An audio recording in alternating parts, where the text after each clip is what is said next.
Good evening. First, it was a 1500-year-old temple in Tamil Nadu, then an entire village in Bihar, then the Indian Parliament, then acres of iconic Vijayapura, then Kannur military land, and now just a week ago 400 acres of Christian land in Kerala being claimed by Waqf. The day is not far when from Peshawar to Plassey the subcontinent would be united again as one nation under Waqf. This is bizarre. We have the draconian Waqf Act that has usurped thousands of acres of government, personal, even temple land. And we only want to amend this act.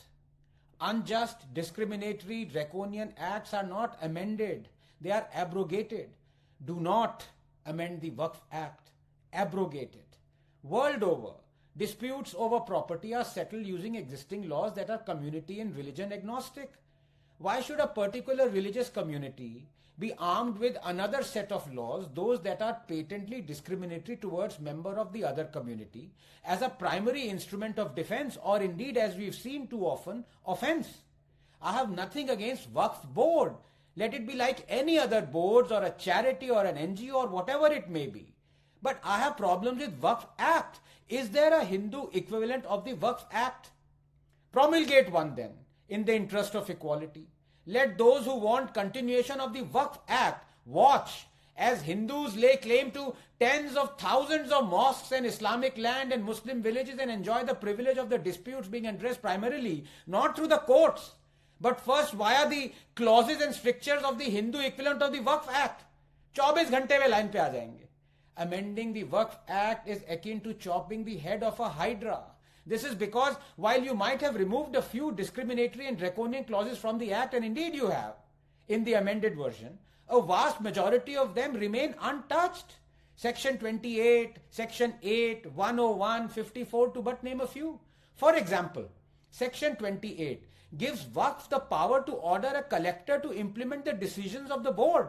Collector kahan se aa gaya beech mein bhai? Section 8 says the state has to pay for the Waqf survey.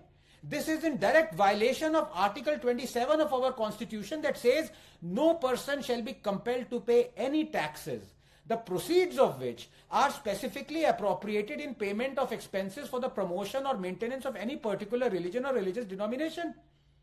Section 101 says the survey commissioner, members of the board, every officer, every auditor of the board, and every other person appointed to discharge any duties imposed on him by this act shall be deemed to be public servant, as is understood by the Indian Penal Code.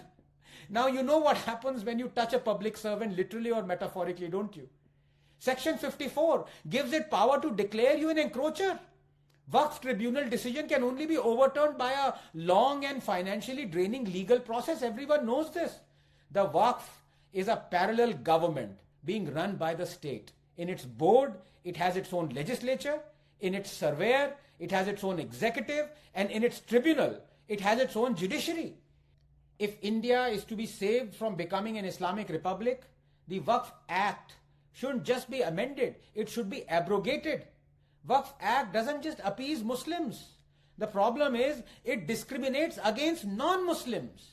The Waqf Act, in fact, is one of the 8 reasons why Hindus are 8th-class citizens in their own country. Muslims claim in court that Gyan Vyapi, built atop a Hindu temple, is on Waqf land. So was Kashi Vishwanath demolished by Aurangzeb also on Waqf land? Ganga Jamna Tehzeeb bol ke Ganga bhi le li, Yamuna bhi le li. I ask you, how can a 1500-year-old temple in Tamil Nadu be adjudged by Waqf to be on Islamic land when Islam is only 1300 years old? How? Koi bata de mujhe. So I say to our politicians who are assembling right now for the winter session, it is better to be a hero who is forgotten than to be a coward who is remembered. Do not be cowards. Do the right thing. Abrogate this Waqf Act.